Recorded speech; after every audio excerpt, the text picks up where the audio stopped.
seem upset for the fact that I don't really like you. Off, you little off. Okay. I just assumed you liked me because I thought we were good friends. So if you don't like me, fair enough. Fine. These men are professional wrestlers, but this argument is no act. And I don't have to like you to be your business partner. I thought we were best friends. Well, In fact, it's the end of a friendship. So what brought about this end? 5 years of chasing a dream. In professional wrestling, that dream is always the pursuit of the spotlight. This is the story of 4 wrestlers, a 6-city tour, and the unavoidable collision of egos.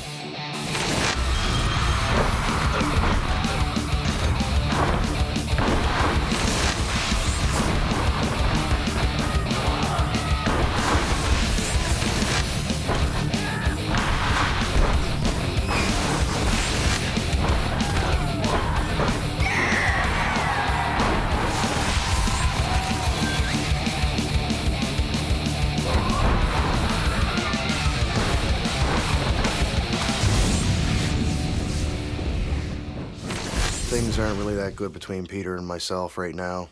I haven't really spoken to him since we got home, and so obviously we haven't spoken about our argument, our blowout. I probably think this will be the last time that we were ever together. Professional wrestlers need attention the way the rest of us need oxygen. I know this because I lived in their world for almost a year. My name is Greg Hemmings, and I'm a television producer.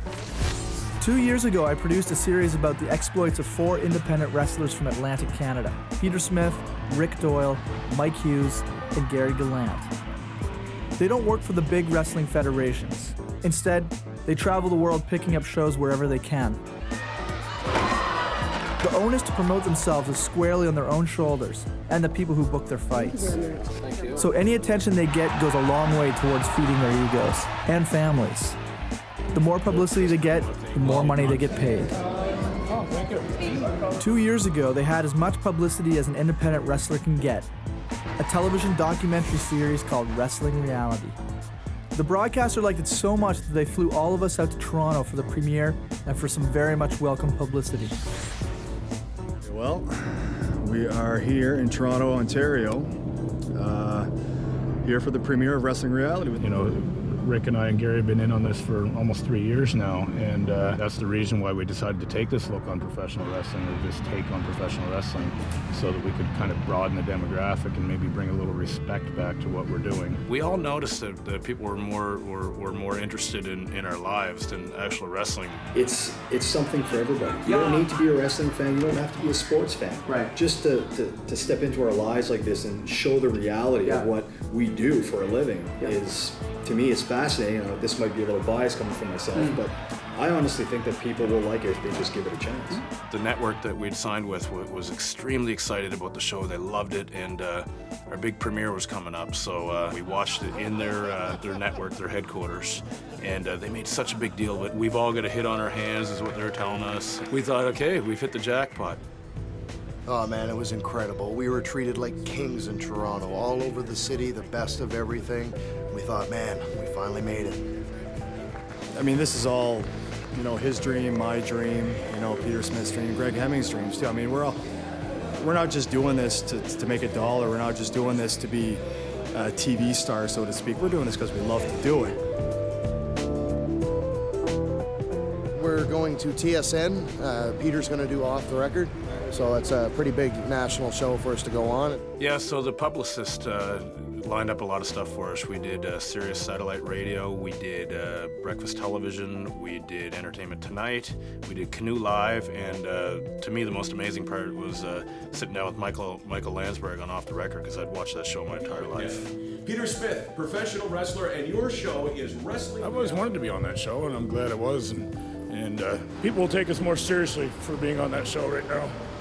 Then we go off to Entertainment Tonight, and Entertainment Tonight is probably the biggest national mainstream program we could possibly be going on. Now what do I do? The publicity was great, but it was also short. We didn't get a second season of the show. For me, it meant the end of a job, but it was different for the wrestlers.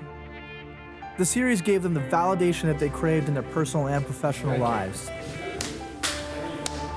The trouble with the good life is that when it's gone, you always want it back.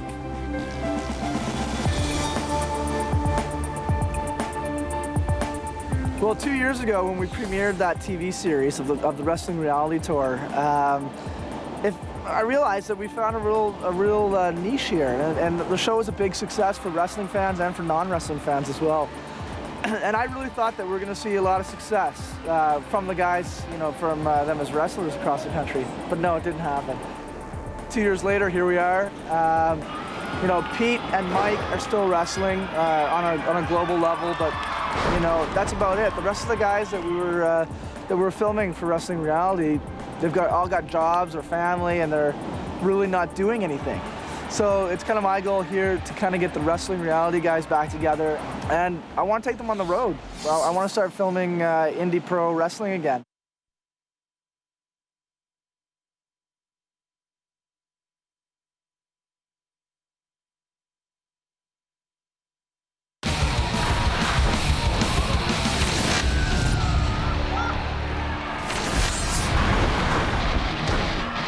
As the series producer, it took me a long time, but I finally booked a 6-city wrestling tour from Atlantic, Canada to Ontario for these 4 wrestlers: Peter Smith, Mike Hughes, Rick Doyle, and Gary Gallant. However, only 2 of them started the tour. Surprisingly, Rick decided to stay home, despite being Peter's business partner, part owner of the series and of the wrestling tour. But Peter and Mike were more than happy to get back on the road and strap on their boots.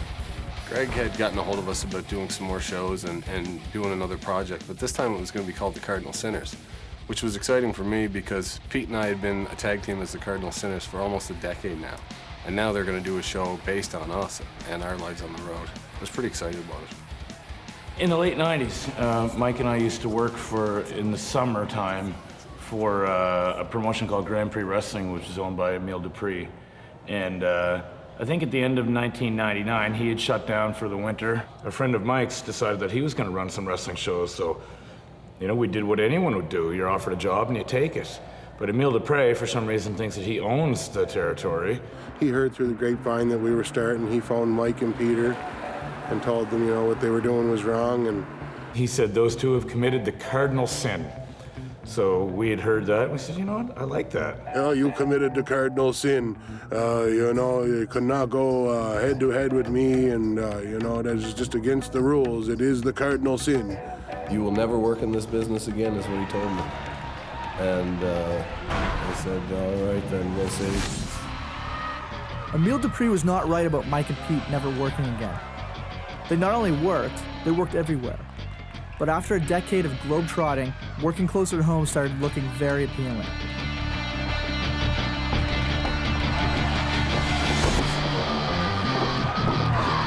Pete and I had been on the road together, wrestling all over the world and internationally for about 10 years.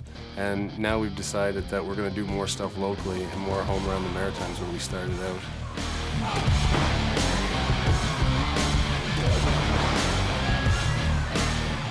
Peter's a little girl now, so he wants to spend more time at home, and I got to start looking at Plan B, other options after wrestling. I've started working more around this area now, the shows that I normally wouldn't do, and before the TV exposure I got last year, probably places that wouldn't pay my regular rate. They're paying my regular rate now. I still do my overseas trips. Next year I've got a few overseas quick ventures, in and out in a weekend or a week and stuff like that, where you make substantial money. My wrestling days are coming to an end. I'm 41 now. I'm in good health. I don't want to be that guy that gets off the plane and my daughter doesn't know who I am. That's not worth any amount of money. It's really funny because Pete used to be known as this real hard ass going around, and since he's had Keely, the little sweetheart, now he's an absolute pussy. I've mellowed a lot, especially since my daughter's come along. There was a time in my life, and I'm not too proud of it, if I had a confrontation with somebody, I had no qualms about punching their lights out. Pete was a very hard guy in the gym.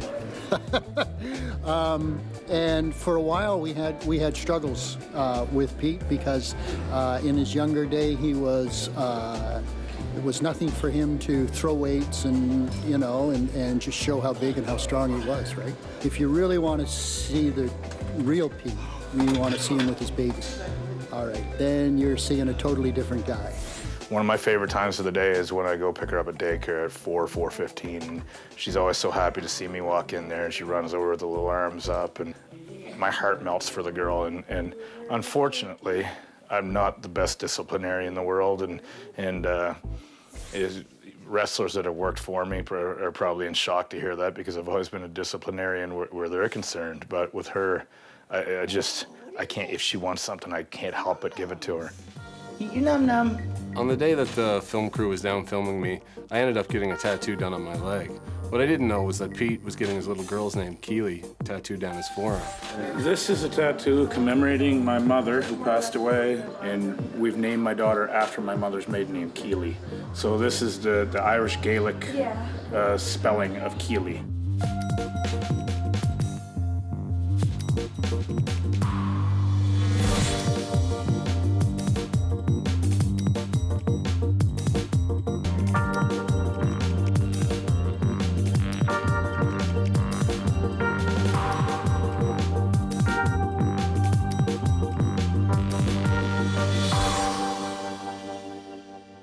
In wrestling, I've always enjoyed the travel aspect of it, and things have changed a little. It's been almost a year and a half since I've had my daughter, so I want to be home, but at the same time, I still feel that internal itch to travel. It's just something that gets in your blood, and we've got a road trip coming up. I'm really looking forward to it. Just to be around, you know, it's almost like escaping reality as well. What's going on here? When you try to walk away from pro wrestling, the first thing that you crave is the company of other pro wrestlers, because nobody else gets it.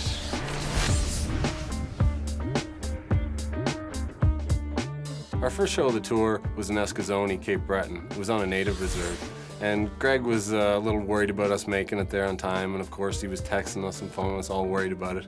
But at the end of the day, it was Greg that ended up getting lost, not us. We've been waiting a year and a half to shoot this fucking TV show, and our producer's not here. And he's known about it, I mean, it's been scheduled for weeks. It's an hour before showtime. No, he's lost in the roads of Cape Breton somewhere, but you know, nobody spends more time on a computer than him, so you would think that in some of his time he would have Google mapped where the place is and actually made it to the show. I feel like I just drove half the day and went across a ferry for nothing.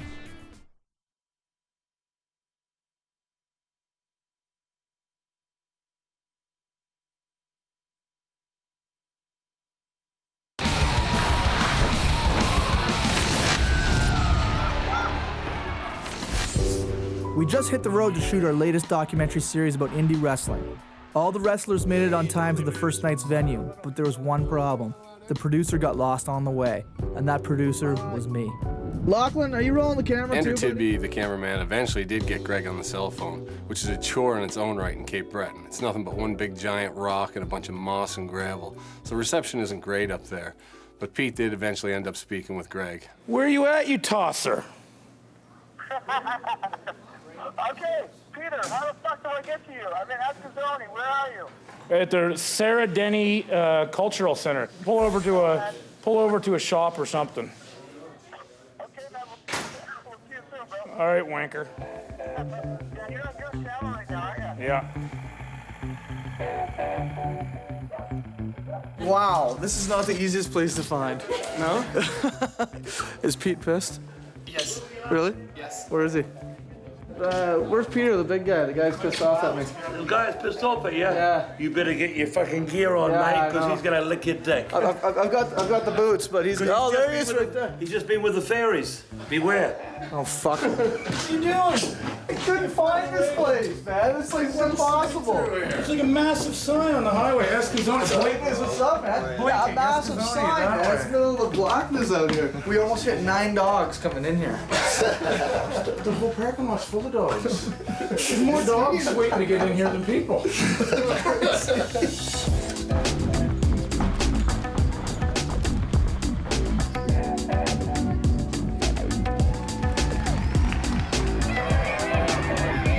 Every town's different, really. It has its own little atmosphere, and here on the native reserves and stuff, you know, everybody's pretty tight and close. They don't really care. They're not here to impress each other. They all know each other very well, so they just come and do their thing. Apparently the thing's chewing tobacco here on your 8th birthday. Nothing better than a log of Skoal and a carton of cigarettes. Bing, bing, bing.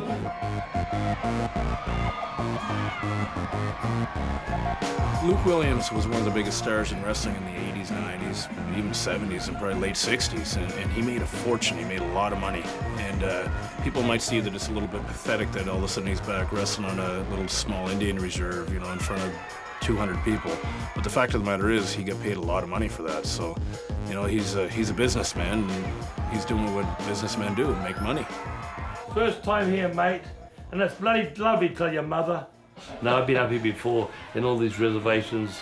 I lived in Canada for 3 years before, mate. Obviously, they're here to see Luke. Luke was one of the biggest stars in the business at one time, and it wasn't long enough ago that people don't remember him. It's just good to see Luke again. Haven't seen him in a couple of years now. Yeah. When's the last time you guys did something together? 2005, I was down in Puerto Rico. 2005, yeah.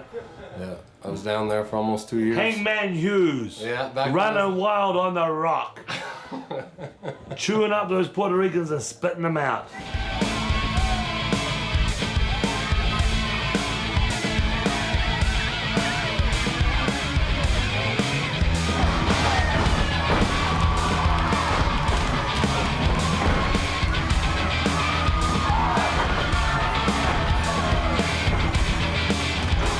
You folks saw what happened?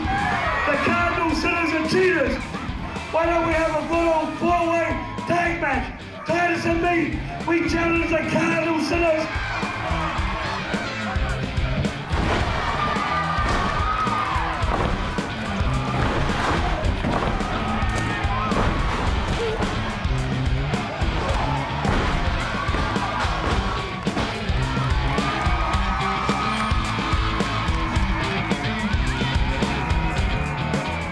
It was great to get in the ring and finally wrestle with Luke. Luke and I have been friends for quite a few years now, and we'd actually lived together at one point. Luke is an absolute insane lunatic. This guy is crazy. But that's what happens when you're in the business for 40 years or 35 years or whatever the case may be with Luke. Jesus Christ, God, what the bloody hell's going on here? You bloody cannot come into rooms without knocking. Don't you know? Bushwhacker Luke, dressing room, knock before you enter. Jesus Christ, guys. Hey! After the matches were over the first night, we got to go out and have a couple beverages and that with Bushwhacker Luke. Luke and I hadn't done this together in a few years, and it was great to be reminded why he's so much fun. Which was the whacker? I was the liquor. The bush liquor. He ended up licking a waitress, and you know, we had a few drinks and had a few laughs that night, and to get up the next morning to end up wrestling in a shopping mall of all places.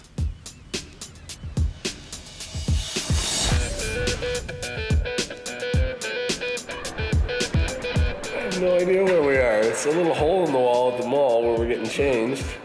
I think the bathroom's over behind the Christmas tree. Magic box changing rooms here. This is pro wrestling at its finest. It's all part of the deal. You take the good with the bad. You know, to be honest with you, I get paid the same here today as I would if we were in an arena with 5,000 people. So. Pete felt that the tour had a good start, but deep down he was upset that his business partner Rick couldn't get over the failures of wrestling reality and had decided to stay home. But despite Rick's bad attitude, Pete was perfectly content to continue doing what he loves. Wrestling in these small venues doesn't really bother me, you know, especially in this case, we were doing it for the betterment of our project. What kind of bothered me was that Rick Doyle decided it wasn't worth his time, but you know, we were there and he wasn't. But he still managed to phone every 2 seconds and boss people around and wonder what was going on. It's driving him nuts that he's not here, and he's been calling all night and all day. And the mic too, I think. So I'm calling. His little purple head is ready to explode right now. He's pacing the floor. I can picture him. He's pacing the floors, calling us bastards because we won't answer the phones. How you doing, buddy? Yeah, what's up? Oh, nothing. Just curious how everything was going. Are you pacing the floors, Doyle? I can picture your little purple head pulsating right now, ready to explode because you're wondering what's going on. I only get purple in the face when I'm around you. I get on the nerves. Last night went brilliant. It was actually a really good crowd and a good show. So, good turnout? Yeah, probably 350, I'd say. It was full. As full as probably that place could be. Actually, here at the mall, it looks packed. But we're actually heading to the ring in 2 seconds to do a little promo. For you morons who just crawl out from under the filthy rocks of Cape Breton, shut the hell up and pay attention. We're the Kardinal Sinners, the most dominant faction in pro wrestling for the last decade.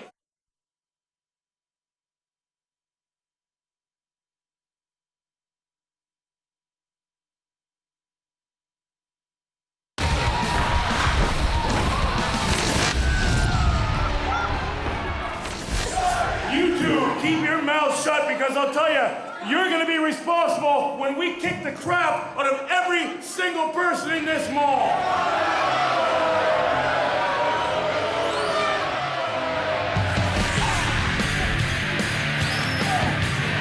Let's hear it for me!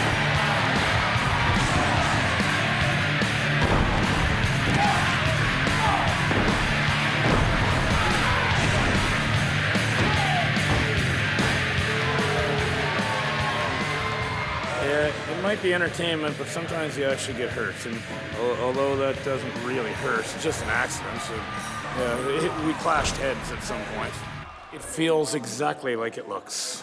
I think he looks better like that. Really. And not one prick has offered to go get me ice, especially the crowbar that did it to me. The shows in Cape Breton were a huge success. Everybody get out of there safe, healthy. Well, everybody was healthy except for Pete. He got a few lumps and bumps. But at the end of the night, I thought they were successful. I think we brought a whole new group of wrestling fans that never seen independent wrestling before, that because of where it was at the mall today and where it was situated, people that normally wouldn't pay a ticket and go got to actually walk through and see it. So I think that'll bring maybe a couple hundred new paying fans to the next events that are held up there. And I think that's all independent wrestling really needs, is a second chance and an opportunity from the fans. But I think that, there's enough talent in this area right now. I think there's a big future for independent pro wrestling, especially in the Maritimes, if not in all of Canada. The last 2 days were actually brilliant. Really good crowds, hot crowds. Next week we're in Riverview, and I'm on with another one of the IHW guys, so probably either this eye will be swelled up or my arm will be broken or something.